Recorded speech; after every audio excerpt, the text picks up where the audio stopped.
Sayyidina Abdullah bin Abbas ini ketika menuntut ilmu, beliau itu datang ke rumah sahabat yang beliau anggap memiliki ilmu itu. Nah, kemudian ketika sampai di rumah orang yang akan tempat beliau ngaji, ada yang mengatakan, misalnya Sayyidina Abdullah bin Abbas bertanya, mana ini sahabat ini? Kalau orang menjawab, oh dia sedang tidur.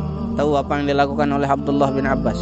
Beliau tidak ketuk pintu, beliau tidak salam, tapi yang beliau lakukan adalah rida beliau kelar di depan pintu orang yang punya rumah, orang alim itu, sahabat yang alim itu. Padahal Abdullah bin Abbas alim luar biasa. Beliau kemudian tidur di sana. Ketika waktu sholat zuhur, yang punya rumah akan keluar untuk melaksanakan sholat. Begitu dibuka pintu, kelihatan Abdullah bin Abbas.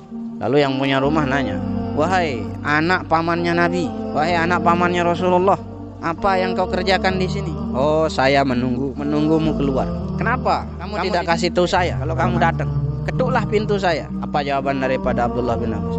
Saya tidak mau mengganggumu. Saya ingin engkau menemui saya dalam keadaan semua hajat-hajatmu sudah ditunaikan. Cara seorang sahabat mulia, Abdullah bin Abbas. Lihat adab beliau kepada orang berilmu. Tidak berani ngetuk-ngetuk. Apalagi salam semakin lama semakin besar. Waalaikum.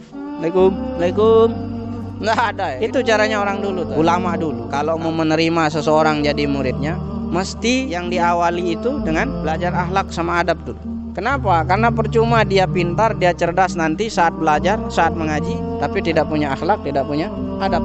Lihat, bisa jadi Sayyidina Abdullah bin Abbas ini jauh lebih hebat, lebih pintar, lebih cerdas, lebih alim daripada orang yang ditunggu tadi. Tapi karena mungkin ada satu ilmu saja yang tidak beliau ketahui, yang ada hanya ada pada orang itu sebabnya beliau sampai takzimnya seperti itu. Ditunggu gurunya dulu, sahabat tuh ditunggu. Nah, ini adab daripada siapa? Abdullah bin Abbas. Makanya beliau mengatakan apa? Zalaltu taliban fa'azaztu matluban. Ketika saya jadi santri, saya itu tanda kutip terhina. Apa aja disuruh sama guru saya kerjakan. Tetapi dengan berkat tanda kutip tadi saya menghinakan diri saya saat menjadi santri, dengan berkat khidmah saya kepada guru saya saat menjadi santri, fa'azaztu matluban, maka Allah Subhanahu wa taala memberikan kemuliaan kepada saya saat saya sudah menjadi seorang guru. Itu kata beliau.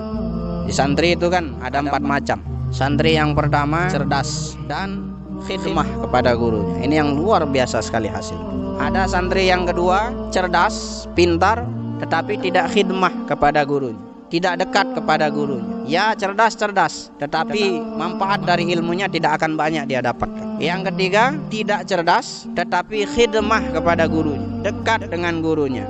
Ini sekalipun dia tidak berilmu yang ketiga ini, tetapi Allah Subhanahu wa taala akan bukakan pintu ilmu itu dengan berkat khidmahnya, dekatnya kepada gurunya. Yang paling bahaya yang terakhir, sudah tidak cerdas, tidak berilmu, tidak dekat dengan gurunya.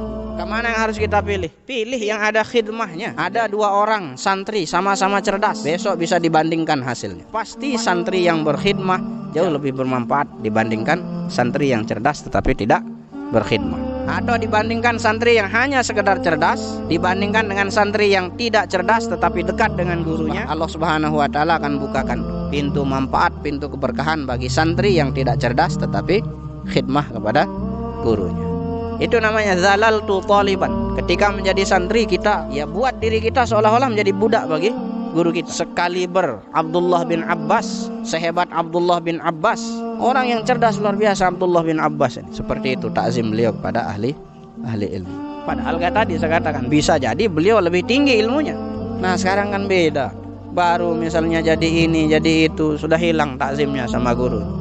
Ini gimana kita mau menjadi ahli ilmu kalau kayak gini?